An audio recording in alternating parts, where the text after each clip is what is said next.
Hi నమస్తే, welcome to Maira media. నేను మీ కేవీఆర్. ఆంధ్రప్రదేశ్ రాజకీయాలు రసవత్తరంగా మారుతున్న తరుణంలో సర్వేల అంచనాలు ఎట్లా ఉండబోతున్నాయి, అసలు ఏ పార్టీకి ఎడ్జ్ ఉంది, జనసేన టీడీపీ కూటమి పొత్తు మధ్య ఏ పార్టీ గెలవబోతుంది అన్నది తెలుసుకునే ప్రయత్నం చేద్దాం. ప్రస్తుతం మన దగ్గర రాష్ట్ర రాజనీతి political analyst and consultant Errabelli Rajinikanth గారు ఉన్నారు. వారు గతంలో తెలంగాణ అసెంబ్లీ ఎన్నికలకు సంబంధించి అక్యురేట్ అనాలిసిస్ ఇచ్చారు. నిజానికి అంటే కాంగ్రెస్ పార్టీ సింగిల్ లార్జెస్ట్ పార్టీగా అవతరిస్తుందని చెప్పి వారు చెప్పారు. అయితే అధికారంలోకి వచ్చింది. ఇప్పుడు దాంతో వారికి ఉన్న క్రెడిబిలిటీ ద్వారా అసలు ఆంధ్రప్రదేశ్లో ఎట్లాంటి రిజల్ట్స్ రాబోతున్నాయన్నది తెలుసుకునే ప్రయత్నం చేద్దాం. నమస్తే సార్. నమస్తే కేవీఆర్. సార్, జగన్ ఈ గత నెల రోజుల నుంచి ఒక ప్రాసెస్ స్టార్ట్ చేశారు. ఇన్ఛార్జీలను మారుస్తూ ఇప్పటికే 38 మందిని మార్చారు. ఇంకొంతమంది కూడా లైన్లో ఉన్నారని చెప్పి వార్తలు వస్తున్నాయి. ఈ నేపథ్యంలో వైఎస్ జగన్ స్ట్రాటజీ వర్కౌట్ అవుతుందా, లేదంటే ఓటు ఏమైనా స్ప్లిట్ అవుతుందా? మీ సర్వే అంచనాలు ఏం చెప్తున్నాయి? సో బేసిక్గా ఆంధ్రప్రదేశ్ రాష్ట్రంలో ఏంటంటే చాలా వరకు అప్రాక్సిమేట్గా ఒక 35 నుంచి 40 సీట్లలో మార్పులు అనేది జగన్మోహన్ రెడ్డి గారు ఈ మధ్యలో చేపట్టడం జరిగింది. మనం చూస్తే ఆ ఎపిసోడ్ అంతా తెలంగాణ ఎలక్షన్స్ రిజల్ట్స్ వచ్చిన తర్వాత ప్రారంభం కావడం జరిగింది. ఎందుకని మనం చూస్తే తెలంగాణ రాష్ట్రంలో చాలామంది చాలా రకాలుగా సర్వేలు చేసి కేసీఆర్ గారికి సర్వే రిపోర్ట్స్ అందియడం జరిగింది. మార్గనైజేషన్ నుంచి కూడా మేము ఇచ్చాం. ఒక కనీసం ప్రతి ఉమ్మడి జిల్లాకి ఒక 2 నుంచి 3 సీట్లు చేంజ్ చేస్తే ఒక 30 నుంచి 40 సీట్లు కనుక కేసీఆర్ చేంజ్ చేసి ఉంటే, సిట్టింగ్లను మార్చి ఉంటే డెఫినెట్గా మళ్ళీ అధికారంలోకి వచ్చేటువంటి ఛాన్సెస్ కేసీఆర్ గారికి 90% ఉండేది. కానీ సిట్టింగ్లకు మార్చలేదు. మీరు చూస్తే ఇప్పుడు మీరు ఉప్పల్లో మార్చారు, అక్కడ బీఆర్ఎస్ విన్ అయింది. స్టేషన్ గన్పూర్ మార్చారు, జనగాం మార్చారు, నర్సాపూర్ మార్చారు, ఆసిఫాబాద్ మార్చారు. ఎక్కడెక్కడైతే మార్చారో అక్కడక్కడ ఈవెన్ లాస్ట్ మూమెంట్ లో టికెట్ ఇచ్చి మళ్ళీ బ్యాగ్ తీసుకొని అలంపూర్ కూడా మార్చడం జరిగింది. మార్చిన కాడల్లో రిజల్ట్ కనబడ్డది.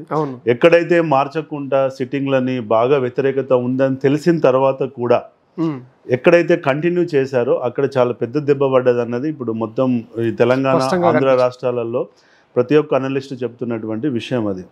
సో నేను అనుకుంటున్నా ఈ ఎలక్షన్స్ రిజల్ట్ చూసిన తర్వాత ఇక్కడ ఉన్నటువంటి లెర్నింగ్స్ ఏవైతే ఉంటాయో తెలంగాణ రాష్ట్రంలో లెసన్స్ లెర్నింగ్ అంటాం కదా, ఒక పోస్ట్ మార్టం చేసుకుంటే ఎలా అయితే మనకు లెర్నింగ్స్ వస్తాయో ఆ లెర్నింగ్స్ నేపథ్యంలో అక్కడ కూడా కొన్ని కరెక్షన్స్ చేసుకోవాలని చెప్పి జగన్మోహన్ రెడ్డి గారు అనుకున్నారనేది వాస్తవం. ఆ కరెక్షన్ లో భాగంగా ఏంటంటే ఎక్కడెక్కడైతే తను కూడా సర్వేలు చేయించుకొని ఏడైతే విపరీతమైన వ్యతిరేకత ఉందో, ఏడైతే ఇప్పుడు ఎలక్షన్ జరిగితే ఒక 5 నుంచి 10% ఓట్ బ్యాంక్తో ఓడిపోయే నియోజకవర్గాలు, ఎందుకంటే ఆంధ్రప్రదేశ్ ఎలక్షన్స్ అంటేనే 2-3% వేరియేషన్ తోటి ప్రభుత్వం రావచ్చు, ప్రభుత్వం పోవచ్చు. కాబట్టి ఒక 5% గ్యాప్ కనుక ఈ రోజు కనుక ఉన్నట్లయితే, అంటే 5%తో ఓడిపోయే వాళ్ళు కనుక లిస్ట్ ఇప్పటికే ఉన్నట్లయితే వాళ్ళు ఇంప్రూవ్ చేసుకోవడం చాలా కష్టం. ఆంధ్రప్రదేశ్లో తెలంగాణలో అయినా కొంచెం వీలైతుంది, ఒక 5-8% మైనస్ ఉన్న ఇంప్రూవ్ చేసుకొని గెలవచ్చు. కానీ ఆంధ్రప్రదేశ్లో చాలా నిక్కచ్చిగా ఉంటారు ఓటర్స్. ఇటు వైసీపీ అంటే వైసీపీ, అటు టీడీపీ అంటే టీడీపీ. ఈజీగా ఓటర్లు చేంజ్ కాదు, లీడర్లు చేంజ్ అవుతారు కావచ్చు కానీ ఓటర్లు చేంజ్ కాదు. కాబట్టి ఆ నేపథ్యంలో ఎవరైతే బాగా దారుణమైన స్థితిలో ఉన్నారో, ఓడిపోయే స్థితిలో, వాళ్ళ టికెట్ ఇచ్చి ఎందుకు మళ్ళీ మనం దెబ్బ కొట్టుకోవడం అనే రిస్క్ తీసుకోవడం ఎందుకనే ఉద్దేశంతో వాళ్ళు అక్కడ కొంత సీట్లు చేంజ్ చేయడం అన్నది ప్రారంభించారు. ఇప్పుడు compare to KCR, compare to జగన్తో చేస్తే కేసీఆర్ సర్కారు 10 ఏళ్ళ ప్రభుత్వ వ్యతిరేకత ఆబ్వియస్లీ ఉంటుంది. కానీ జగన్ది ఆ పరిస్థితి కాదు కదా, ఎందుకంటే ఆయనది 4.5 years. అంత వ్యతిరేకత ఉందా? అంటే వ్యతిరేకత అంటే ఇందులో 2-3 రకాల అంశాలలో మనం పరిశీలించాలండి. వ్యతిరేకత, ప్రభుత్వంపై వ్యతిరేకత అనేది ఒక అంశం ఉంటుంది ఎప్పుడు కానీ. 2 బ్యూరోక్రాట్స్ అడ్మినిస్ట్రేషన్ సరిగా నడవకపోవడం వల్ల వచ్చే వ్యతిరేకత ఒకటి. 3 మనం ఇచ్చిన సంక్షేమ పథకాలు సరిగా ల్యాండ్ కాకపోవడం, గ్రౌండ్ కాకపోవడం, ప్రజల్లోకి వెళ్ళకపోవడం వల్ల వచ్చే వ్యతిరేకత అన్నది ఒక అంశం ఉంటుంది. ఇంకా వచ్చినట్లయితే కింది స్థాయి నాయకులు, కార్యకర్తలు, ఎమ్మెల్యేల యొక్క అరాచకం కానీ అవినీతి వల్ల కానీ వచ్చేటువంటి వ్యతిరేకత ఒకటి ఉంటుంది, పర్ఫార్మెన్స్. సో ఇట్లా 4 రకాలుగా మనం బేరీజ్ చేసుకొని చూసినట్లయితే ఇప్పటివరకు ఏంటంటే వెల్ఫేర్ స్కీమ్స్ వల్ల ఎవరికైతే పొందుతున్నారో, ఈ నవరత్నాల వల్ల లబ్ధి పొందుతున్నటువంటి వాళ్ళ లెక్కల ప్రకారము 4 కోట్ల ఓటర్స్, 4 crores ఓటర్స్ ఉంటే 2.5 కోట్ల మంది ఓటర్స్కి డైరెక్ట్గా ఏదో ఒక రకంగా బెనిఫిట్ పొందుతుందన్నది వాళ్ళు చెప్తున్నటువంటి లెక్కలు, అధికార పార్టీ వాళ్ళు చెప్తున్న లెక్కలు. ఆ రకంగా కనుక మనం ఆలోచించినట్లయితే వాళ్ళల్లో మేము సర్వేలు చేసే క్రమంలో మేము ప్రతి ఓటర్ని మేము వెళ్ళి సర్వే చేస్తున్నప్పుడు మీకు ఏదైనా బెనిఫిట్ వస్తుందా రాదా అన్నది ఫస్ట్ మేము తీసుకోవడం జరుగుతుంది. బెనిఫిట్ వచ్చిన వాళ్ళు ఏ పార్టీకి మొగ్గు చూపుతున్నారు, ఎలాంటి బెనిఫిట్ అందని వాళ్ళు ఏ పార్టీకి మొగ్గు చూపుతున్నారు అనేది కూడా మేము అంచనా వేయడం జరుగుతుంది. సో ఈ రోజు వరకు ఏంటంటే అక్కడ సంక్షేమం అందుతున్న ఓటర్స్ ఎవరైతే ఉన్నారో అక్కడ వాళ్ళల్లో మాత్రం పెద్ద అసంతృప్తి అనేది కనపడట్లేదు జగన్మోహన్ రెడ్డి గారి మీద.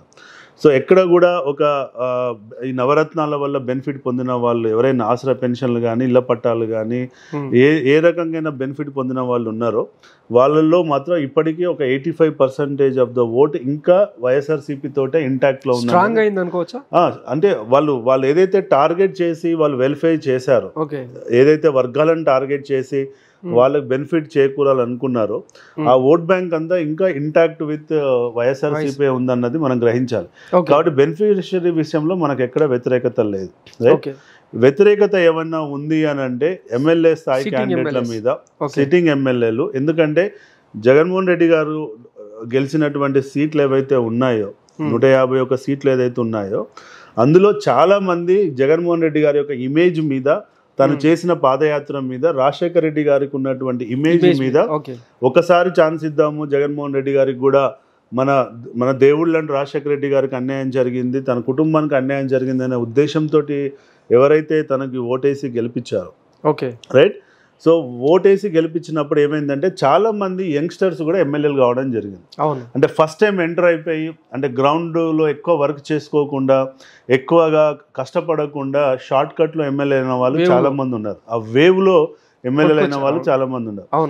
వాళ్ళల్లో వాళ్ళు చేసుకునే విధానం సరిగా రాక, కాన్స్టిట్యూన్సీలో ఉండాల్సిన విధానం సరిగా తెలియక, ప్రజల అనుభవం లేకపోవడము, ప్రజలతో మమేకం కాకపోవడము, మధ్యలో ఏదో ఒక కనెక్ట్ విషయంలో అంటే లీడర్ కి ప్రజలకు మధ్యలో ఎప్పుడు కనెక్ట్ అనేది చాలా పాజిటివ్ గా ఎమోషనల్ గా ఉండాలి. ఆ పాజిటివ్ కనెక్ట్, ఎమోషనల్ కనెక్ట్ లేకపోవడం వల్ల ఏమైందంటే ఈ గెలిచిన 150 మంది ఎమ్మెల్యేలలో కొంతమంది మీద విపరీతమైన వ్యతిరేకత అనేది రావడం జరిగింది. అది వాళ్ళు చేసుకున్న స్వయం కృపారాధన, ఎమ్మెల్యేల అసంతృప్తి వల్ల. ఇప్పుడు మొన్న కూడా చూస్తే తెలంగాణలో మా ఎమ్మెల్యే ఓడిపోవాలి కానీ కేసీఆర్ మాత్రం గెలవాలన్నారు. కేసీఆర్ మీద వ్యతిరేకత లేదు, మళ్ళీ మీరు గ్రహించాలి. కేసీఆర్ మా దేవుడు, మమ్మల్ని ఆదుకున్నాడు, మమ్మల్ని కాపాడిండు, మాకు వెల్ఫేర్ చేసిండు, మాకు ఎప్పుడు టైంకి డబ్బులు అందినాయి అన్నదే చెప్పారు తప్ప ఎక్కడైతే బాగా హ్యూజ్ లాస్ అయినరో నల్గొండ, ఖమ్మం ఇట్లాంటి చోట్లనే వినిపించింది. కానీ ఎమ్మెల్యేలు ఓడిపోవాలనుకున్నారు కానీ సీఎం గారు ఓడిపోవాలనుకున్నారు. అక్కడ ఇప్పుడు సేమ్ ఆంధ్రప్రదేశ్ లో కూడా ఏంది అని అంటే కొన్ని నియోజకవర్గాలలో ఎమ్మెల్యేలు సరిగా చేసుకోకపోవడం వల్ల వాళ్ళ అసమర్థత వల్ల కొంత వ్యతిరేకత అన్నది కనబడుతుంది. తద్వారా అది మౌత్ టాక్ ద్వారా స్టేట్ అంతా ఏంటంటే వైఎస్ఆర్సీపీ మీద వ్యతిరేకత ఉందన్నది అన్ని వర్గాలలో చర్చకు వస్తుంది, ప్రతిపక్షాలు ఎస్టాబ్లిష్ చేస్తున్నాయి. కానీ మేము ఎప్పుడు ఒక పొలిటికల్ అనలిస్ట్ గా మేము ఎప్పుడు కానీ అంచనాలు వేసినప్పుడు ఏంటంటే by the mouth talk based గా మనం వెళ్తే ఫెయిల్ అయ్యే ఛాన్సెస్ ఉంటాయి. మౌత్ టాక్ వేరు ఉంటుంది, రియల్ ఓటింగ్ ప్యాటర్న్ వేరు ఉంటుంది.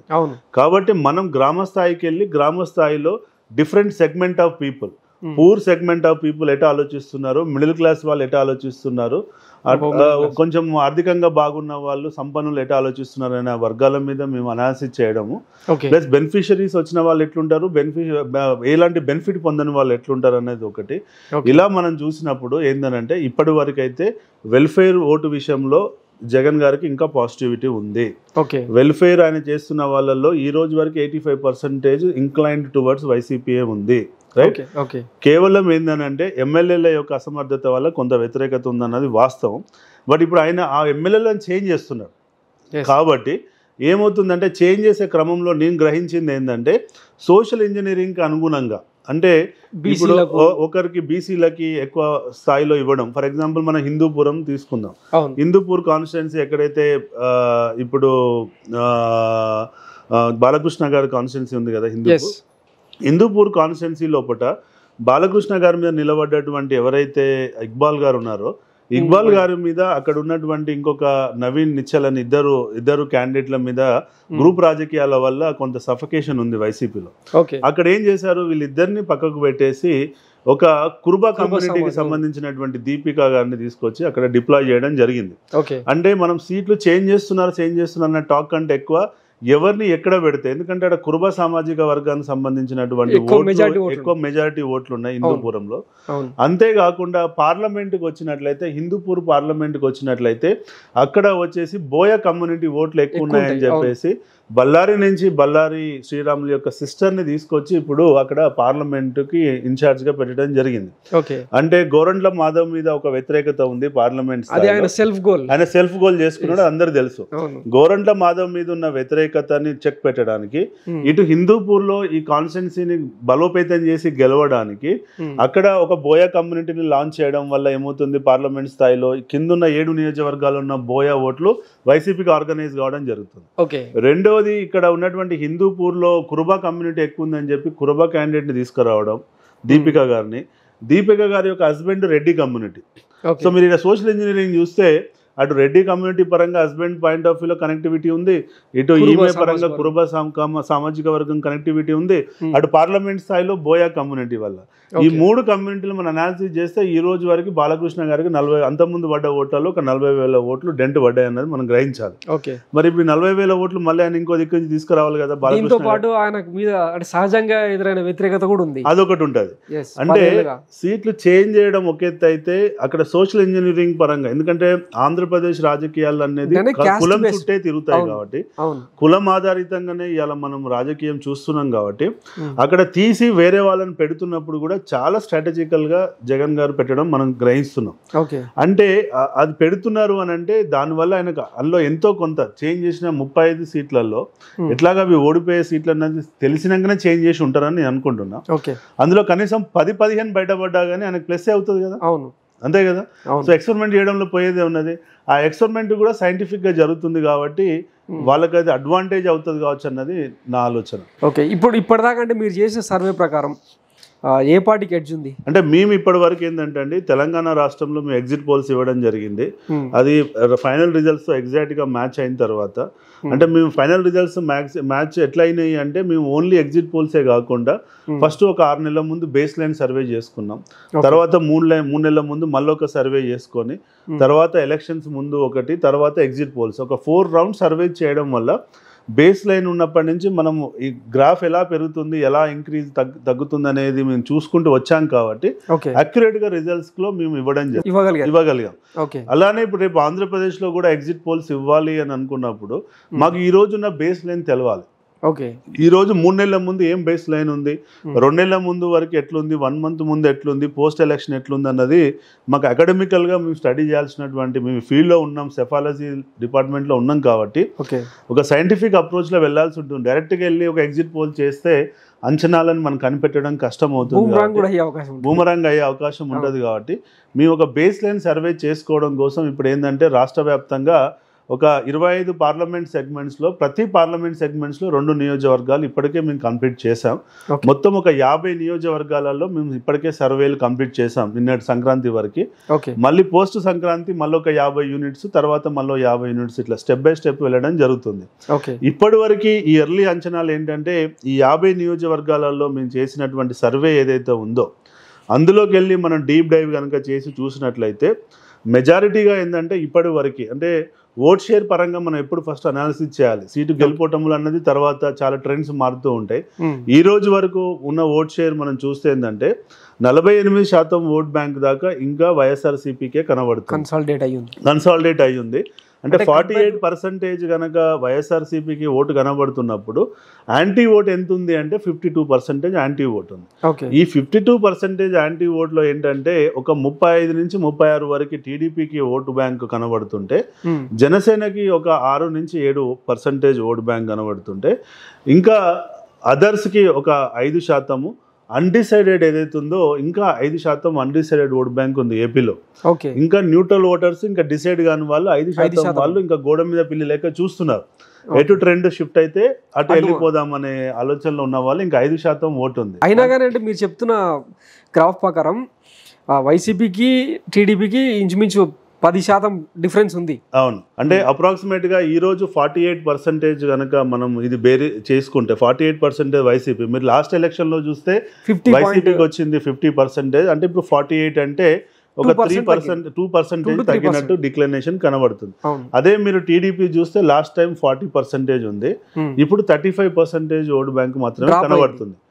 అదే మీరు జనసేన చూసుకుంటే లాస్ట్ ఎలక్షన్స్ 2019 ఎలక్షన్స్లో వాళ్ళకి 5.6% ఓట్ బ్యాంక్ ఉంటుందండి జనసేనకి.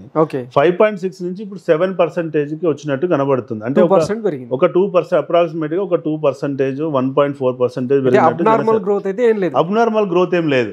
అంటే అందరూ అనుకుంటున్నట్టు జనసేనకి ఒక 12% ఉంది, 13% ఉంది. అంటే ఈడ టీడీపీకి ఉన్న 35%, ఆడ 12% కలిస్తే 42% అయిపోతుంది అనే గేమ్ అయితే లేదు. అంటే ఈ రోజు వరకు ఏంటంటే వాళ్ళు జనసేన ఓటు ఉంది, జనసేన ఓటు కొంచెం మెల్లమెల్లగా స్టెప్ బై స్టెప్. మీరు 2014లో చూస్తే వాళ్ళకు ఒక 2.5% నుంచి 2019 వచ్చేసరికి 5.6కి వచ్చారు. అంటే ఒక 3% ఇంటర్వెల్లో ఇంక్రీజ్ అవుతున్నారు. ఇప్పుడు ఒక 3% ఇంటర్వెల్లో వెళ్ళినా కానీ గదే 8%కి వచ్చి 5+3 అంటే 8కి వచ్చి అవుతుంది. రైట్, అందరూ అనుకుంటున్నట్టు 15% జనసేన ఓటు అయితే మాకు ఇంతవరకు కనపడలేదండి. సో కాబట్టి ఏంటంటే ఇప్పుడున్న ఎర్లీ ట్రెండ్స్ ప్రకారం ఏంటంటే ఇంకా ఇప్పుడు 35 మా సర్వే ప్రకారం ఈ 50 నియోజకవర్గాలలో 48 వైసీపీకి వస్తే, జనసేనకి 7 వస్తే 35% టీడీపీకి వచ్చింది. 35+7 మనం చూసుకుంటే 42%, 43% అప్రాక్సిమేట్గా ఉందనుకోండి. ఇంకా టీడీపీకి జనసేన కూటమి, టీడీపీ జనసేన కూటమి వర్సెస్ వైఎస్ఆర్సీపీ మధ్యలో 5% ఓట్ బ్యాంకు తేడా ఉంది. ఇంకా 5% లీడ్లోనే ఉంది వైఎస్ఆర్సీపీ. ఈ 5% ఈ 2 నెలల్లో ఎట్లా సస్టైన్ అవుతుంది అంటే వీళ్ళు ఏదైతే అనుకుంటున్నారో జనసేన ప్లస్ టీడీపీ 1+1 11 అని అనుకుంటున్నారో ఆ ఫార్ములా వర్కౌట్ అవుతుందా, మ్యాథ్ రియల్ గా వర్కౌట్ అవుతుందా లేదంటే ఏందన్నది మనం చూడాలి. ఎగ్జాక్ట్లీ 1+1 2 అన్నట్టు ఉండదు పాలిటిక్స్ లో. 1+1 ఓసారి 0 కూడా కావచ్చు, 1+1 ఓసారి -1 కూడా కావచ్చు. అసలు ఈ పొత్తు ఫిక్స్ అయ్యే అవకాశం ఉందా? ఒకవేళ అయితే కనుక రెండు పార్టీల మధ్యలో ఓటు కన్సాలిడేట్ అవుతుందా? ఇంకొకటి మీరు ఇంతగా అన్నట్టు వ్యతిరేక ఓటుని ఎట్టి పరిస్థితుల్లో చీలనీయం, మేమే సొంతం చేసుకుంటామని వర్కౌట్ అయ్యే పరిస్థితి ఉందా? అసలు బేసికల్గా ఏంటంటే పొత్తు విషయానికి వచ్చినప్పుడు వీళ్ళు చేస్తున్న తప్పు ఏంటంటే ఫస్ట్ పొత్తు వెళ్తే వర్కౌట్ అవుతుందా అనే దానికంటే ముందు ఫస్ట్ వీళ్ళు పొత్తు ఎక్కడి నుంచి మొదలు పెట్టారనేది మనం స్టడీ చేయాలి. రైట్, ఎవరు కానీ పొత్తు ఇంత 3 నెలలు 5 నెలల ముందు ఎవరు కూడా మేము పొత్తులోకి వెళ్తామని చెప్పారండి. ఏ పొలిటికల్ పార్టీ కానీ రాజకీయ నాయకుడు కానీ అంత ఎర్లీగా మనం ప్రజల్లోకి పొత్తులోకి వెళ్తున్నాం అన్నది ఎవరు చెప్పరు. జనరల్గా అందరూ అన్ని పార్టీలు కష్టపడి పని చేసుకుంటూ పార్టీ నిర్మాణం చేసుకుంటూ కార్యకర్తలు నిర్మాణం చేసుకుంటూ ప్రతి నియోజకవర్గంలో 2-3 ఎమ్మెల్యే ఆశావాహులకి ఆశ చూపించి పని చేపిస్తూ ప్రోగ్రాంలు చేపించుకుంటూ ఓటు బ్యాంక్ పెంచుకుంటూ ముందుకెళ్ళాలి. ఆర్గనైజేషన్ నిర్మాణం అనేది జరగాలి, ఎలక్షన్ మేనేజ్మెంట్ కావాల్సిన నిర్మాణం జరగాలి. అందులో ప్రతి ఒక్కరు పనిచేస్తూ వెళ్ళాలి. వెళ్ళిన క్రమంలో లాస్ట్ ఇంకో ఎలక్షన్ నోటిఫికేషన్ వచ్చే సమయానికి రైట్, ఆ సమయానికి నా ఓట్ షేర్ ఎంత ఉంది, పక్కోడు ఓట్ షేర్ ఎంత ఉంది, ఇంకోడు ఓట్ షేర్ ఎంత ఉంది, మనం యాంటీ ఓట్ ఎంత ఉంది, అందులో మనం కలుపుతున్నామా తీసివేస్తున్నామా అనే యాంగిల్లో ఆలోచించి పొత్తులు అనేది జరగాలి. అంతే కదా. వీళ్ళు ఏం చేశారు, పెద్ద తప్పు ఏం చేశారంటే నా పాయింట్ ఆఫ్ వ్యూలో చెప్తున్నా, ఐ మే బి రాంగ్, నాకు తెలియదు, అంటే ప్రేక్షకులు దీని మీద కామెంట్ చేయాలి. ఏంటంటే నా పాయింట్ ఆఫ్ వ్యూలో 6 నెలల నుంచి పొత్తు పోతున్నాం అనడం వల్ల జగన్కి హెల్ప్ అవుతుంది తప్ప కానీ వీళ్ళకి హెల్ప్ అవుతలేదు అనేది మనం గ్రహించాలి. ఎందుకు అంటే మూవ్మెంట్ మొదటే తప్పు అడుగు పడ్డది వీళ్ళు. అంటే నువ్వు అందరూ పవన్ కళ్యాణ్కి పనిచేసిన వాళ్ళందరూ ఏమనుకొని పనిచేస్తారు, 175 యూనిట్స్లలో మాకు అవకాశాలు ఉంటే నేను ఎమ్మెల్యే అయిపోతాను, మా పవన్ కళ్యాణ్ సీఎం అవుతాడు అనే ఆ కోరికతోటి ఎవరైనా ఆయనతో అసోసియేట్ అయిన వాళ్ళు పనిచేస్తారు. నువ్వు పొత్తులోకి వెళ్తున్నావు అని తెలియంగానే ఎదుటోడు టీడీపీలో స్ట్రాంగ్ క్యాండిడేట్ సీనియర్ నాయకుడు ఉన్నాడు కాబట్టి నాకు రాదు అనుకున్నప్పుడు నేను పనిచేస్తానా? నేను పనిచేయను కదా. నేను కాన్స్టిట్యున్సీ లో జనసేన పనిచేస్తున్నాను అనుకోండి, మీరు టీడీపీ నుంచి పనిచేస్తున్నారు అనుకోండి, మీరు ఆల్రెడీ సీనియర్ నాయకుడు, మీరు మీకు డెఫినెట్ గా మీకే టికెట్ అని తెలిసిన తర్వాత నేను పనిచేస్తానా? నేను పనిచేయడం ఆపుతాను.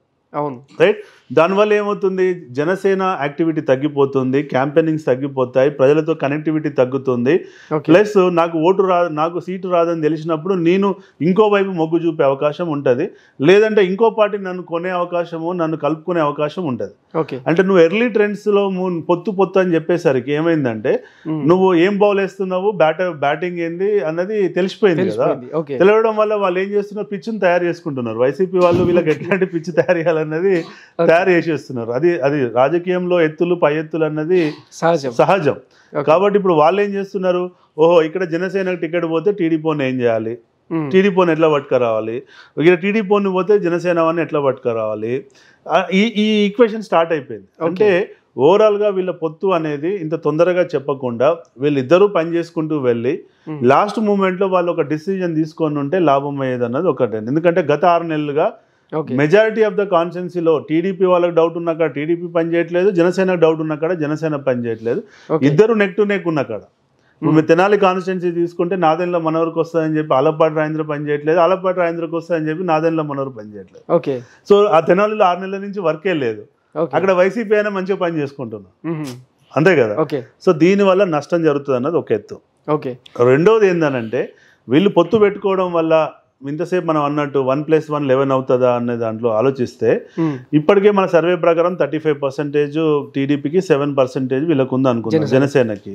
సో 42% లోపల వీళ్ళు కలిసినప్పుడు ఏమైతుందంటే కిందున్న కార్యకర్తలు అంత ఈజీగా కలవరు, అంత ఈజీగా ట్రాన్స్ఫార్మ్ కాదు. ఎందుకంటే జనసేన యొక్క నిర్మాణము సరిగా జరగలేదు, అంటే కాడర్ నిర్మాణం ఆయన ఎన్నడూ చేయలేదు.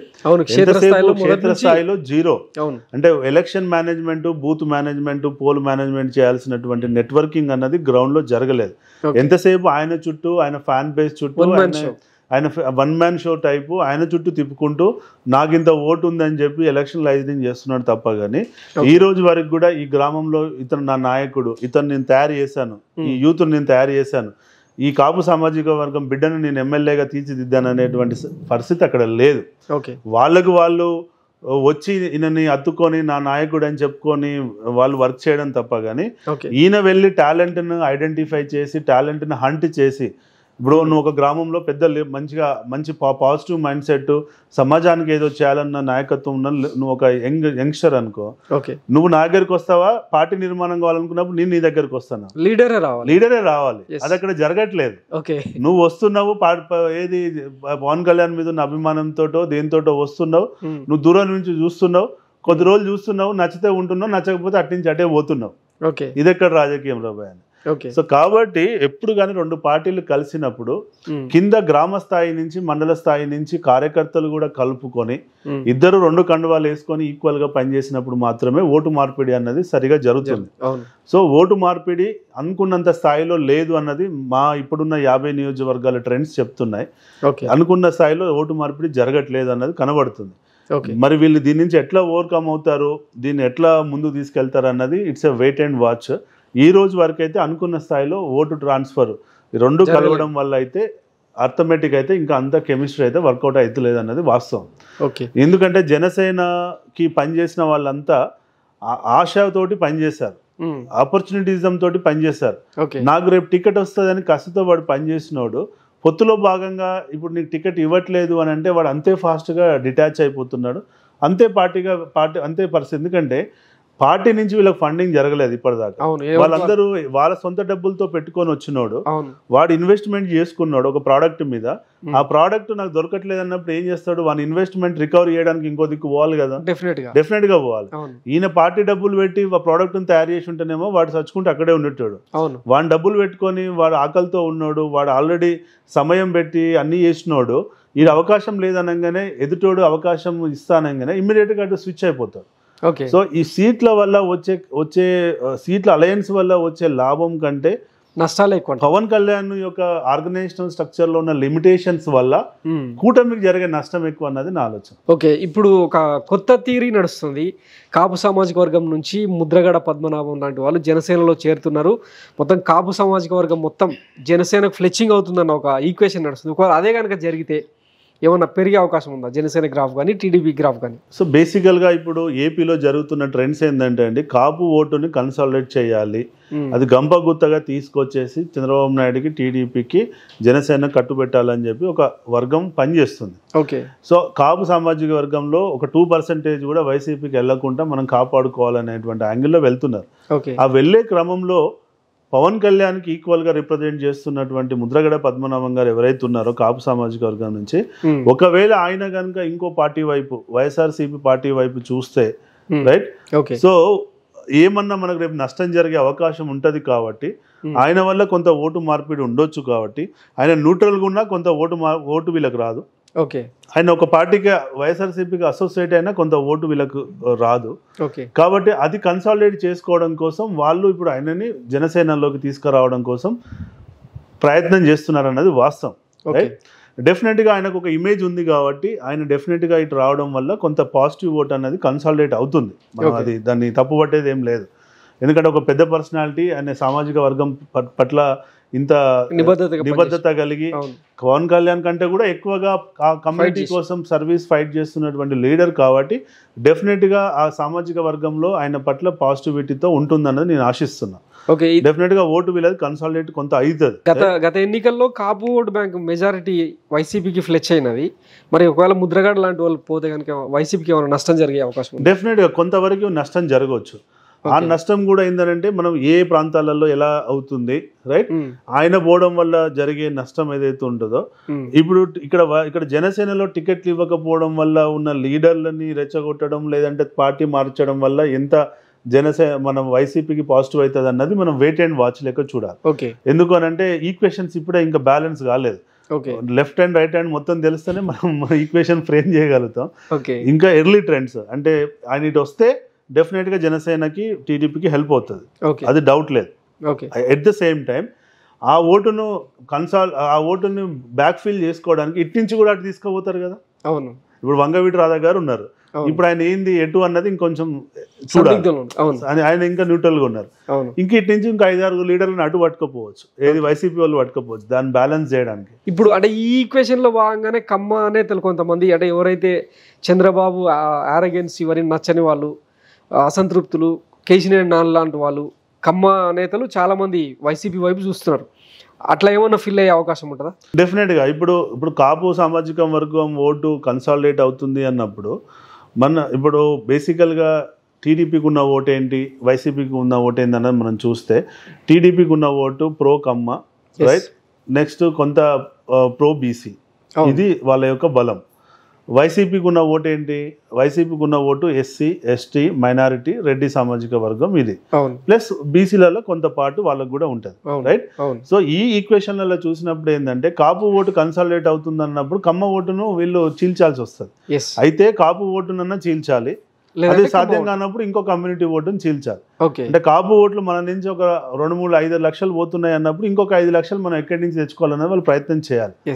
దానిలో భాగంగానే వాళ్ళు ఒకవేళ కాపు సామాజిక వర్గం ఓట్లు మనం తెచ్చుకోలేనప్పుడు కమ్మ సామాజిక వర్గం ఓట్లు డివైడ్ చేయాల్సి వస్తుంది. డెఫినెట్గా అందులో భాగంగానే ఈ మధ్యలో జరుగుతున్నటువంటి ఏదైతే మార్పిడిలు ఉన్నాయో, కేసీఆర్ నాని లాంటి వాళ్ళని అటు తీసుకెళ్లడం కానీ నాకు అక్కడ అనిపిస్తుంది ఏంటంటే వైసీపీ కావాలని చెప్పి కేసీఆర్ నానిని తీసుకెళ్ళినట్టు నాకు అనిపించట్లేదు. కేసీఆర్ నానియే నేను పోతా అని చెప్పి అటు అంటే ఈయన సైడ్ నుంచే 3 స్వింగ్ ఉన్నట్టు నాకు అనిపిస్తుంది. నాకు ఇక్కడ ఉన్నటువంటి పరిస్థితుల రీత్యా, టీడీపీలో ఉన్నటువంటి ఆర్గనైజేషనల్ పరిస్థితుల రీత్యా నేను ఇక్కడ ఇమ్మడలేకపోతున్నాను. దానికి ఆయన ఏదో ఎన్నో రీజన్లు చెప్పి ఉండొచ్చు, ఇమ్మడలేకపోతున్నాను కాబట్టి నాకు ప్రత్యామ్నాయం ఇంకా ఆడ వైసీపీ తప్ప కాబట్టి నేనే వైసీపీ వైపు ఒక మొగ్గు చూపితే వాళ్ళు నన్ను యాక్సెప్ట్ చేశారనే మెసేజ్ కనబడుతుంది. సో వాళ్ళు వైసీపీ వాళ్ళు కావాలని చెప్పి ఈయనని ఇక్కడి నుంచి చీల్చి తీసుకుపోయిన ప్రయత్నం అయితే కాదు. కేసీఆర్ నాని విషయానికి వచ్చేసరికి ఈయన ఇక్కడ అసంతృప్తితో ఉన్నాడు కాబట్టి అటు స్వింగ్ అయ్యాడు అన్నది మనం గ్రహించాలి. తెలంగాణలో మీరు అంటే చేసిన ఎగ్జాక్ట్ అయ్యాయి, ఇప్పుడు ఆంధ్రాలో ఏ మేరకు అంటే అంచనా వేస్తున్నారు? డెఫినెట్గా అండి, ఈ రోజు వరకు అయితే ఇంకా చాలా టైం ఉంది, ఇంకా 2 నెలల టైం ఉంది. ఈ రోజు వరకు అయితే మనం అనుకుంటున్నట్టు ఓట్ షేర్ ప్రకారంగా అయితే పెద్ద వైసీపీ అయితే డిక్లైన్ కనబడతలేదు. ఇప్పుడున్న 48% అలానే సస్టైన్ చేసుకున్న, వరస్ట్ కేసులో ఒక 45% వరకు వీళ్ళు తెచ్చుకోగలిగిన ఎవరు వైసీపీ వాళ్ళు, 55% యాంటీ ఓట్ ఉంటుంది. ఆ యాంటీ ఓట్ అనేది ఎట్లా క్రియేట్ అయింది, ఏమన్నా అంచనా వేశారా? అంటే ప్రభుత్వ వ్యతిరేకత ఓట్ అనేది ఎట్లా జనరల్గా ఏంటంటే ఇవాళ ఉన్నటువంటి పరిస్థితులలో ఏ ప్రభుత్వం అయినా కానీ రావాల్సింది గెలవడానికి 51%, 49% సమాజంలో ఎప్పుడు మనకు వ్యతిరేకత ఓటు అనేది ఉంటూనే ఉంటుంది. విన్ అయ్యే వాడికి వచ్చేది 51%, ఓడిపోయే వాడికి వచ్చేది 49%, అంతే కదా. సో సమాజంలో ఏంటంటే మనము ఈ ఒక ఇంట్లోనే 4 ఉంటే ఇంట్లోనే 2 పిల్లలు తల్లిదండ్రుల మీద ఒకరికి ఎక్కువ చేసాము ఒకరు తక్కువ చేసాము అనేటువంటి అభిప్రాయంతో ఎప్పుడు నిరాశ నిస్పృహ అనేది ఉంటూనే ఉంటుంది. 5 కోట్ల జనాభా 4 కోట్ల ఓటర్లు ఉన్నటువంటి రాష్ట్రంలో ఎవరైనా ప్రభుత్వంలో ఉన్నప్పుడు ఎవరైనా కానీ డెఫినెట్గా కొంత చేసిన వాడేమో చేసింది తీసుకొని అత్యాశతోటి ఇంకెక్కువ కావాలని చెప్పి రూలింగ్ ప్రభుత్వానికి వ్యతిరేకత కావచ్చు, ఓకే ఏం పొందని వాడేమో నాకేం రాలేదు కడుపు కాలిందని చెప్పి రూలింగ్ ప్రభుత్వం మీద వ్యతిరేకత జరగవచ్చు. ఓకే అంటే బేసికల్గా ప్రభుత్వాలు అనేటి ఇప్పుడున్న ఈ భారతదేశ యొక్క ప్రజాస్వామ్యంలో ప్రభుత్వాలు అనేటి ఏంటంటే ఆకు లాంటి వాళ్ళు. ఓకే అంటే ఎటు పోయినా కానీ ఆకే జినగాలి, అంతే ముళ్ళు అయితే ముళ్ళు అట్లనే ఉంటది. సో కాబట్టి ఆకు లాంటి వాళ్ళు కాబట్టి ఏంటంటే డెఫినెట్ గా మనం ఎంత చేసినా కానీ చేసిన వాడు సంతృప్తి పొందట్లేదు, ఏం రానివాడు అట్లాగా అసంతృప్తి చూపిస్తాడు కాబట్టి వ్యతిరేకత అన్నది వస్తూ ఉంటుంది. ఓకే కానీ ఆ వ్యతిరేకతని మనం ఓవర్కమ్ చేసి మళ్ళీ ఎలక్షన్ ఎట్లా గెలవాలన్నది అది రాజనీతి అది. ఓకే సో ఆ వ్యతిరేకత ఉన్న వాళ్ళు కూడా 60% వ్యతిరేకత ఉన్నప్పుడు కూడా 42% తోటి 40% తోటి గెలిచిన ప్రభుత్వాలను మనం చూసాం. అవును రైట్. కాబట్టి అది ఏదైనా జరగవచ్చు. అంటే మనం రేపు ఎందుకంటే మీరు 2014లో చూస్తే ఇద్దరి మధ్యలో ఓట్ షేర్ తేడా ఓన్లీ 0.2%. అవును అంత 5 లక్షల ఓట్లు 5 లక్షల ఓట్లతోటే మనం ప్రభుత్వం మార్పిడి చూసాం అవును సీట్ల విషయంలో కానీ ఏదైనా. కాబట్టి ఇప్పుడు మొన్న కూడా చూస్తే ఏంటంటే 2014లో ఎన్ని ఓట్లు వచ్చినాయి టీడీపీకి, 2019లో కూడా అన్నే ఓట్లు వచ్చినాయి. ఓకే అయినా కానీ టీడీపీ అంత దారుణంగా ఓడిపోయింది. ఓకే మనం చూసినట్లయితే 2000 అప్పుడు మనకు ఒక మొత్తం 3 కోట్ల 4 కోట్ల ఓట్లలో 1,30,00,000 ఓట్లు పడతాయండి టీడీపీకి. ఏది 2014లో 1,30,00,000 పడితే మొన్న పడ్డది 1,25,00,000. అంటే 5 లక్షల ఓట్లు అంతే. 5 లక్షల ఓటు తగ్గడం వల్ల 106 సీట్ల నుంచి 22 సీట్ల 23 సీట్లకు పడిపోవడం జరిగింది. ఓకే 5 లక్షల ఓట్లతోటి. అంటే ఆంధ్రప్రదేశ్ పాలిటిక్స్ అట్లా అంత క్లోజ్డ్ గా ఉంటాయన్నది మనం గ్రహించాలి. 1000 ఓట్లతోటి 500 ఓట్లతోటి ఏ కాన్ఫిడెన్స్ అయినా గెలుపోవటముల ప్రభావం అన్నది చెందుతుంది. చాలా అంటే నేరో రిజల్ట్స్ కూడా ఉంటాయి. ఓకే ఇప్పుడు అపోజిషన్ పార్టీలు ప్రచారం చేస్తున్నట్టు 10% ఓటును జగన్ కోల్పోయారు, డ్రాప్ అయింది, బాగా నెగిటివిటీ, అందులో ఎంతవరకు వాస్తవం ఉందంటారు?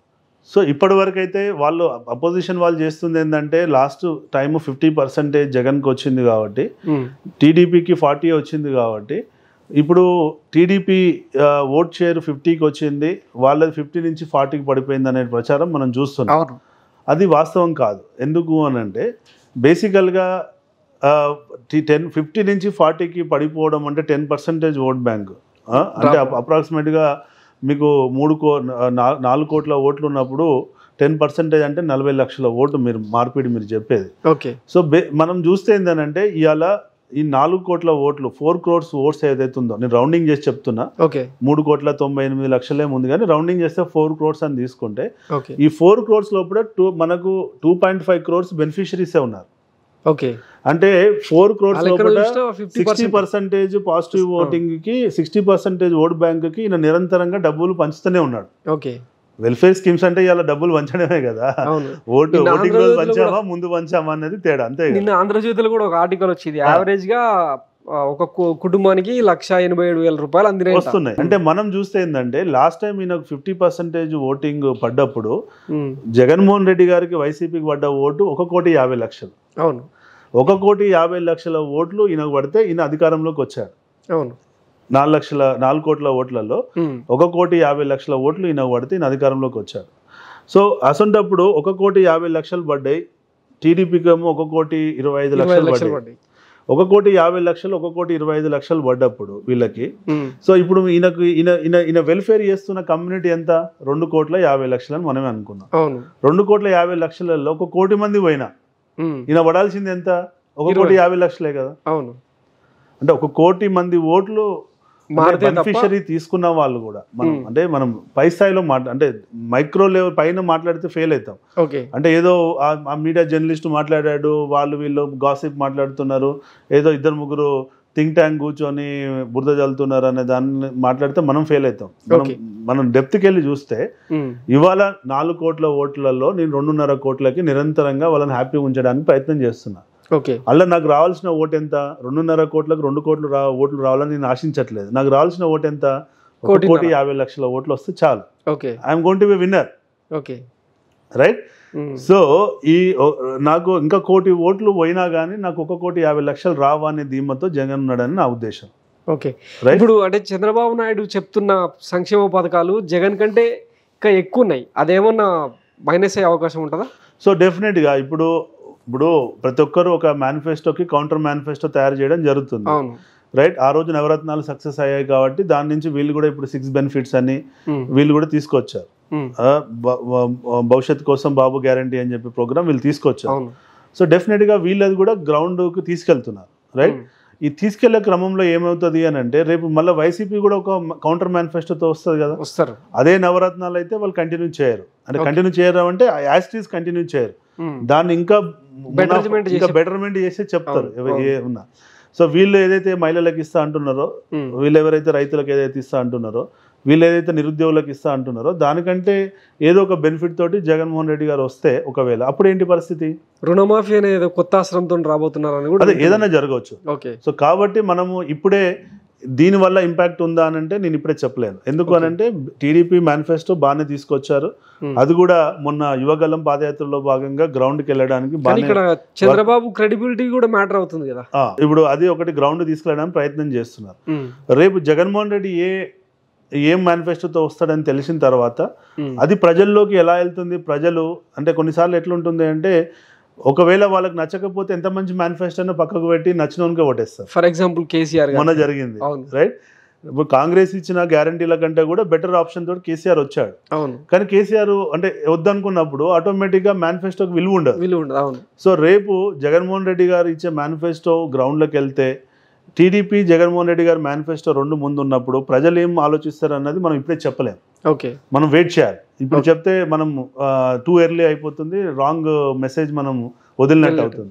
ఏపీ కాంగ్రెస్ ని బలోపేతం చేసే ప్రాసెస్ లో భాగంగా వైఎస్ షర్మిల గారికి ఇన్ఛార్జ్ ఇస్తారని చెప్పి ఊహాగానాలు వినిపిస్తున్నాయి. ఆమె కాంగ్రెస్ కండువ కప్పుకున్నది చూసినాం. ఆమె ఏమైనా ఇంపాక్ట్ చూపించే అవకాశం ఉందా? ఎందుకంటే మొదటి నుంచి వైఎస్ జగన్ కి కాంగ్రెస్ ఓట్ బ్యాంక్ మొత్తం ఫ్లోట్ అయిపోయింది. సో ఈమె కనుక వస్తే ఏమైనా చీలిక ఏర్పడే అవకాశం ఉందా? అది ఎవరికి ప్లస్ అవుతుంది, ఎవరికి మైనస్ అవుతుంది? చాలా మంచి ప్రశ్న అండి. మనం చూస్తే ఇప్పుడు జనరల్గా షర్మిల గారికి పడే ఓటు ఏంటి అని మనం కనుక గ్రహించినట్లయితే, షర్మిల గారు ఎక్కడి నుంచి వచ్చారు? వైఎస్ కుటుంబం నుంచి వచ్చారు. అవును. సో వైఎస్ రాజశేఖర రెడ్డి గారి ఇమేజ్ మీదనే జగన్మోహన్ రెడ్డికి ఓటు పడ్డది. జగన్మోహన్ రెడ్డి గారికి అంటూ ఒక ఓటు ఉండదు. అవును. ఎందుకంటే అతను పెద్ద 20-30 సంవత్సరాలు రాజకీయం చేసిన నాయకుడు కానీ రాజకీయ వ్యవస్థలో గెలిచినటువంటి సందర్భాలు కానీ లేవు. డైరెక్ట్గా రాజశేఖర రెడ్డి గారి యొక్క యాజ్ ఎ కొడుకుగా, యాజ్ ఎ వారసుడుగా ప్రజల దగ్గరికి వెళ్ళినప్పుడు ఆయన మీద ఉన్న అభిమానంతో ఈయనకు ఓటేసి ఈయనకు ఒక ఇమేజ్ బిల్డ్ చేసి పెట్టారు. అంతే కదా, ఆయన వారసుడుగా. ఇప్పుడు తను కూడా వైఎస్ షర్మిల గారు కూడా ఒక వారసురాలిగా వచ్చినప్పుడు ఏమవుతుంది అని అంటే డెఫినెట్గా కొంత ఓటు అనేది అటువైపు మొగ్గు చూపే అవకాశం ఉంటుంది. అయితే ఇప్పుడు తన యొక్క స్ట్రెంగ్త్ ఏమవుతుంది, ఇమీడియట్గా ఒకటి కొంత రెడ్డి ఓటింగ్ షర్మిల గారికి వెళ్ళొచ్చు, పాయింట్ నెంబర్ 1. క్రిస్టియన్ ఓటింగ్ పోవచ్చు, కొంత దళిత్ ఓటింగ్ పోవచ్చు, కొంత మైనారిటీ ఓటింగ్ పోవచ్చు. ఈ 4 అంశాలు ఉన్న ఓట్లు మాత్రమే ఇటు షర్మిల గారికి స్వింగ్ అయ్యేటువంటి అవకాశం ఉంటుంది. కానీ ఇక్కడ మనం పాయింట్ గ్రహించాల్సింది ఏంటంటే ఈ 4 కమ్యూనిటీలు జగన్మోహన్ రెడ్డి గారికి బలమైన కమ్యూనిటీలు, రైట్. అప్పుడు వాళ్ళు ఏం ఆలోచిస్తారు, అరే షర్మిల గారికి వేస్తే ఆమె గెలిచే అవకాశం ఉందా, అధికారంలోకి వచ్చే అవకాశం ఉందా, లేనప్పుడు మేము ఎందుకు ఓటేయాలి, మా నాయకుడు జగన్మోహన్ రెడ్డి గారే ఉన్నప్పుడు ఆయనే సీఎంని మనం చేసుకున్నప్పుడు మళ్ళీ ఆయనే సీఎం చేసుకుంటే మన కమ్యూనిటీకి లాభం అవుతుంది కదా, ఈజ్ అవర్ రిప్రజెంటేటివ్ కదా. కాబట్టి మనల్ని మోస్తున్న అతనికి మనం ఓటు వేయకుండా తొందరపాటు అటు వేస్తే ఓటు చీలడం వల్ల మనం ఎట్లయితే అనుకుంటున్నామో, ప్రతిపక్షాలు ఎట్లయితే చెప్తున్నాయో ఓటు చీలుతుంది దీనివల్ల జగన్మోహన్ రెడ్డి ఓడిపోతాడు అని చెప్పి ఒక టాక్ స్టార్ట్ అయింది. ఇది కాంగ్రెస్ కావాలని వ్యూహంలో భాగంగా జగన్మోహన్ రెడ్డిని ఓడగొట్టడానికి షర్మిలను బ్రహ్మాస్త్రంగా దింపుతున్నారు. షర్మిల పోటీ చేసిందంటే 5-10% ఓటు జగన్ది పోతుంది. ఆయన ఎక్కడో ఉన్న 40-45 నుంచి డ్రాస్టిక్గా 35 పడిపోతాడు. టీడీపీ మనం అధికారంలో కూర్చోబెడితే అయిపోతుంది అనేది ఢిల్లీ స్థాయిలో జరుగుతున్న చర్చ అన్నది మనం అందరం వింటున్నాం. కానీ మనం ఆలోచించాల్సింది ఏంటంటే ఆంధ్రప్రదేశ్ ఓటరు అంత తెలివి తక్కువవాడ, అంత ఈజీగా ట్రాప్లో పడేవాళ్ళ. ఎందుకంటే ఆంధ్రప్రదేశ్లో ప్రతి ఒక్కరిలో నరనరాన రాజకీయం అన్నది, కుల వ్యవస్థ అన్నది ఇమిడిపడి ఉన్నది. వాళ్ళు అడ్వాన్స్డ్ ఉంటారు, అడ్వాన్స్ థాట్ ప్రాసెస్ ఉంటుంది. సో నా నాయకుడిని నేను షర్మిల గారికి ఓటేస్తే ఆమె గెలిచి అధికారంలోకి వస్తే నేను అటు ఓటేస్తా. ఆమె గెలిచే పరిస్థితి లేదు. ఇవాళ విషయం ఏంటంటే మీరు షర్మిల గారు పోటీ చేస్తే గెలుస్తారా అనేది పెద్ద ప్రశ్న. ఎందుకంటే ఇక్కడ మనం తెలంగాణలో చూసాం, అంత పెద్ద పాదయాత్ర, అన్ని రోజులు పాదయాత్ర చేసిన 3,000 కిలోమీటర్లకు పైగా చేసిన తనకి మనము ఖమ్మం జిల్లాలో ఎక్కడ సర్వే చేసినా గానీ, ఖమ్మంలో ఆమె ఎక్కడ నిలబడ్డా గెలుస్తుంది అన్న కాడి నుంచి మనం ఖమ్మం జిల్లాలో ఎక్కడ సర్వే చేసినా గానీ నాకైతే ఎక్కడ కూడా 3-4% మాక్సిమం కనబడ్డది. ఓకే ఇక వేరే జిల్లాలలో అయితే అసలు 1% కూడా కనబడలేదు. ఓన్లీ ఖమ్మం జిల్లాలో 3-4%, రైట్. మిగతా జిల్లాలలో అయితే అసలు ఎక్కడ కూడా ఆమెకు 1% కూడా కనపడలేదు. ఓకే అంటే ఇక్కడ కూడా రాజశేఖర రెడ్డి అభిమానులు ఉన్నారు కదా, ఇక్కడ కూడా రాజశేఖర రెడ్డి వల్ల బెనిఫిట్ పొందిన ఆరోగ్యశ్రీ కానీ ఫీజు రియంబర్స్మెంట్ పొందిన వాళ్ళు ఉన్నారు కదా. ఆ రోజు ఫీజు రియంబర్స్మెంట్ పొందిన వాడే ఇవాళ ఎంతో కొంత ఉద్యోగం చేసుకుంటూ బతుకుతున్నవాడు ఉన్నాడు కదా. మరి వాడు కూడా షర్మిల గారు కనెక్ట్ కాలేదు. అంటే ఏపీకి వెళ్ళి మనం చూసినట్లయితే నేను అనుకుంటుంది ఏంటంటే, అందరు అనుకుంటుంది కాకంటే నేను ఒక డిఫరెంట్ యాంగిల్ చెప్తా, మీరు ఆలోచించండి. నేను తప్ప రైట్ అన్నది మీరే విశ్లేషించండి, చూద్దాం ప్రేక్షకులు కూడా ఏమంటారో. నాకు తెలిసి షర్మిల గారు పోటీ చేయడం వల్ల జగన్మోహన్ రెడ్డికి హెల్ప్ అవుతుంది. ఓకే ఎట్లనో నేను చెప్తా ఇప్పుడు. షర్మిల గారు పోటీ చేయడం వల్ల ఏమైతుందంటే, జగన్మోహన్ రెడ్డి గారి మీద వ్యతిరేకత, అంటే ఈ 4 సామాజిక వర్గాలలో ఎవరైతే వ్యతిరేకత ఓటు ఉంటుందో, రెడ్డి సామాజిక వర్గంలో నాకు ఎంతో కొంత లాభం అంటే అభిమానంతో పనిచేసిన వాళ్ళు లాభం జరగలేదు అన్నప్పుడు కొంత వ్యతిరేకత వస్తుంది, రైట్. రెడ్డి సామాజిక వర్గం, క్రిస్టియన్ సామాజిక వర్గం, ఎస్సీ ఎస్టీ మైనారిటీ, ఈ సామాజిక వర్గాలలో ఎవరికైతే జగన్మోహన్ రెడ్డి మీద యాంటీ ఇన్కంబెన్సీ పెరిగిందో వాళ్ళు ఆటోమేటిక్ ఎవరు కోటేసే వాళ్ళు, షర్మిల లేకపోతే జనసేనకు ఓటేసేవాళ్ళు. అంటే ఈయన మీద ఉన్న కోపంతో టీడీపీకి జనసేనకు పడేటువంటి 3-4% ఓటు ఏదైతుందో ఆ ఓటు ఇప్పుడు షర్మిలకు పోతుంది. ఓకే, దానివల్ల టీడీపీకి ఈ కూటమికి మైనస్ అవుతుంది కదా. అంటే ఇప్పుడు షర్మిలను పెట్టడం వల్ల టీడీపీ జనసేనకే మైనస్.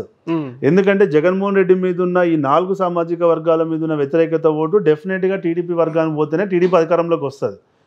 అంటే ఆయన మీద ఉన్న వ్యతిరేకత ఓటు ఏదైతే మనం ఇంతసేపు 48 పాజిటివ్ ఉంటే 52 నెగిటివ్ ఉంది అనుకున్నాం కదా, ఆ 52లో 5% ఈమె చీల్చింది అనుకోండి, రైట్.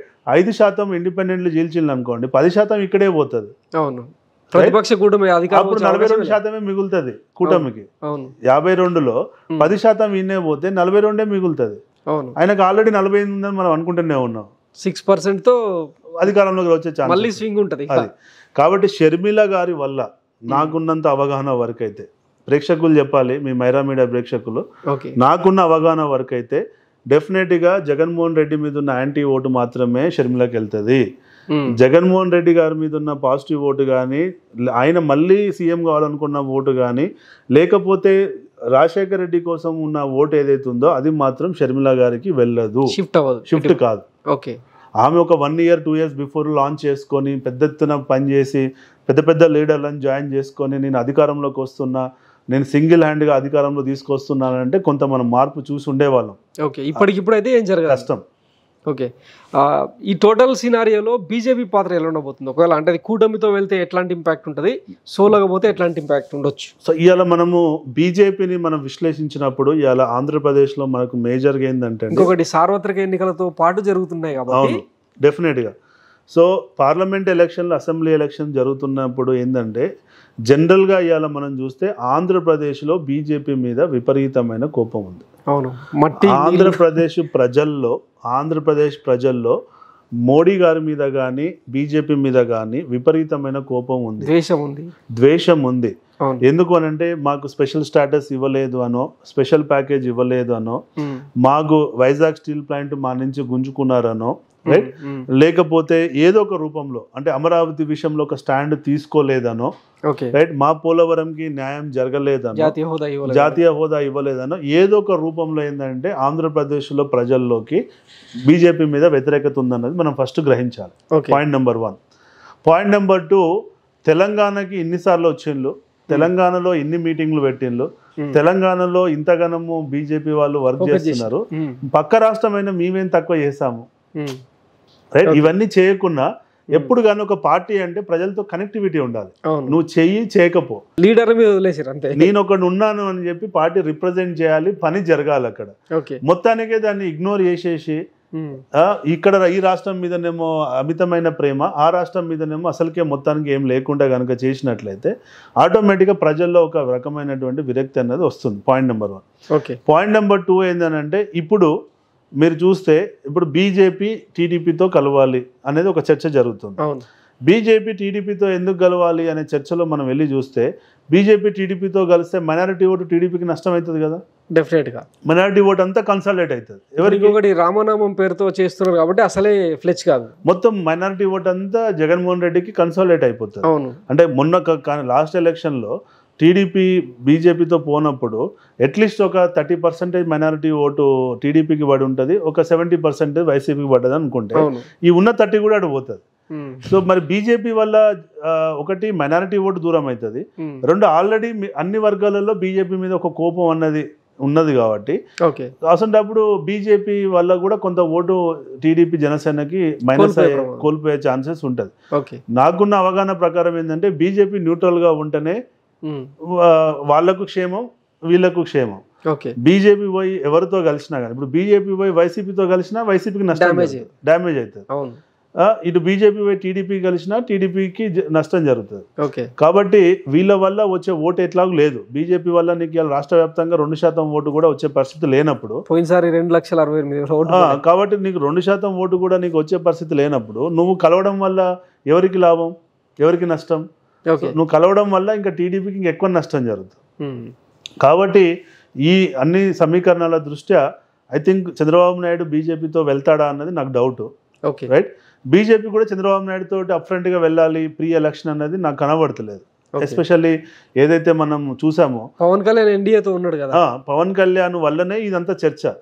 అంటే ఇటేమో టీడీపీని పట్టుకొని తిరుగుతున్నాడు, ఇటేమో బీజేపీని పట్టుకొని తిరుగుతున్నాడు. కాబట్టి వీళ్ళిద్దరిని కలిపితే ఎవరిని వదిలిపెట్టాలనో నిర్ణయించుకోలేని పరిస్థితిలో ఉన్నప్పుడు పవన్ కళ్యాణ్, సో అందులో భాగంగా వీళ్ళని కలపాలని చూస్తున్నాడు తప్ప దానివల్ల టీడీపీకి నష్టం జరుగుతుంది తప్ప లాభం జరగదు అన్నది నా విశ్లేషణ. ఆంధ్రప్రదేశ్లో ఈసారి కొత్తగా 40 లక్షల ఓటర్లు ఎన్రోల్ చేసుకోబడ్డారు. వాళ్ళ ద్వారా ఏమైనా వైసీపీకి డ్యామేజ్ అయ్యే అవకాశం ఉందా? కొత్త ఓటర్ మూడు ఎట్లా ఉండొచ్చు? సో బేసికల్గా ఏంటంటే అండి, ఎప్పుడు కానీ న్యూ ఓటర్ వచ్చినప్పుడు న్యూ ఓటర్ అన్నది యాంటీ గవర్నమెంటే ఉంటుందండి. మన సైంటిఫికల్ గా ఎక్కడ చూసినా గానీ న్యూ ఓటర్ అనేది యాంటీ గవర్నమెంటే ఉంటది. తెలంగాణ ఎన్నికలు కూడా ఎందుకు అని అంటే న్యూ ఓటర్ అనే వాడికి ఏందనంటే ఇప్పుడున్న యొక్క పార్టీల యొక్క త్యాగాలు కానీ, పార్టీల యొక్క విధానాలు కానీ, పార్టీల యొక్క సక్సెస్ కానీ, పార్టీ యొక్క ఫెయిల్యూర్ కానీ ఇదంతా డెప్త్ తెలియదు వాళ్ళకి. రైట్, వాళ్ళు న్యూ ఓటర్ ఎప్పుడు కూడా ఏందనంటే సోషల్ మీడియాలో ఉన్న ట్రెండ్ను ఫాలో కావడం, చుట్టుపక్కల వాళ్ళు ఏమనుకుంటున్నారు వీళ్ళు ఏమనుకుంటున్నారు అని అడిగి ఒక ఒపీనియన్ క్రియేట్ చేసుకోవడం. ఈ బయట జరుగుతున్నటువంటి గాసిప్, ఎక్కువ న్యూట్రల్ టాకింగ్, బయట జరుగుతున్నటువంటి word of the mouth talking కి కనెక్టివిటీ ఉంటుంది వాళ్ళకి. సో వాళ్ళకంటూ ఒక ఒపీనియన్ ఉండదు, వాళ్ళకంటూ ఒక జడ్జిమెంట్ ఉండదు. అదొకటి అంశము. ఆ యాంగిల్లో చూసినప్పుడు ఏంటంటే కొంత జగన్కి అంటే వైసీపీకి యాంటీ ఓట్ పడే అవకాశం ఉంటుంది కొత్త ఓటర్లలో. రెండో అంశం ఏంటంటే ఉద్యోగాలు. సో ఉద్యోగాలు రీత్యా మనము గ్రాడ్యుయేట్ అయిపోగానే, పీజీ అయిపోగానే తగ్గున నాకు ఉద్యోగం వచ్చిందా రాదే అనేటువంటి దాంట్లో కూడా వాడి అసమర్థత వల్ల ఉద్యోగం రాకపోయినా, ప్రభుత్వం అసమర్థత వల్ల ఉద్యోగం రాకపోయినా మొత్తానికి వాడు ప్రభుత్వం ఖాతాలనే వేస్తాడు. వాడి వల్లే నాకు ఉద్యోగం రాలేదు అనేటువంటి ఒక ఆలోచనలో ఉంటాడు. కాబట్టి డెఫినెట్ గా ఏంటంటే ఒక యాంటీ వాయిస్ కి తొందరగా కనెక్ట్ అయ్యేటువంటి యూత్ మనం చూస్తున్నాం. అంటే ఎవరైతే ప్రశ్నిస్తారో రూలింగ్ ప్రభుత్వం మీద ఆటోమేటిక్ గా వాళ్ళకి వీళ్ళు ఫ్యాన్ అయ్యేటువంటి అవకాశాలు ఉంటాయి. సో ఆ రీత్యా చూసినా కానీ డెఫినెట్ గా ఈ కొత్త ఓటర్ల నమోదు ఏదైతే జరిగిందో దానివల్ల కొంతవరకు వైసీపీకి నష్టం జరిగే అవకాశం ఉంటుంది. బట్ వాళ్ళు కూడా ఏదో కౌంటర్ స్ట్రాటజీతో వస్తారు కావచ్చు అని నేను ఆశిస్తాను. Thank you very much sir. ఆంధ్రప్రదేశ్లో ప్రస్తుతానికంటే ఎర్లీ ట్రెండ్స్ ఎట్లా ఉన్నాయనేది చాలా డీటెయిల్గా చెప్పారు. మళ్ళీ నెక్స్ట్ ఇంకొక ఇంటర్వ్యూతో మళ్ళీ కలుద్దాం. అంటే ఆఫ్టర్ ఫెస్టివల్ ఇంకొక పిక్చర్ క్లారిటీ కూడా వచ్చే అవకాశం ఉంది. ఈలోపు అభ్యర్థుల లిస్టు, అంటే కూటమి పొత్తులు, ఇవన్నీ వీటి మీద కూడా క్లారిటీ వస్తుందేమో. ఆలోపు మీకు కూడా ఒక స్పష్టమైన అంచనా వస్తుందేమో, చూద్దాం. Thank you very much sir, మీ ఇంత టైం స్పెండ్ చేసి మైరా మీడియా ప్రేక్షకులకు ఈ వివరాలు తెలియజేసింది. ఇది Maira Media interview. Thanks for watching. నేను మీ KVR signing off. Thank you KVR. Thanks to Maira Media. Thanks to Maira Media ప్రేక్షకులందరికీ. Happy Sankranti. Thank you very much.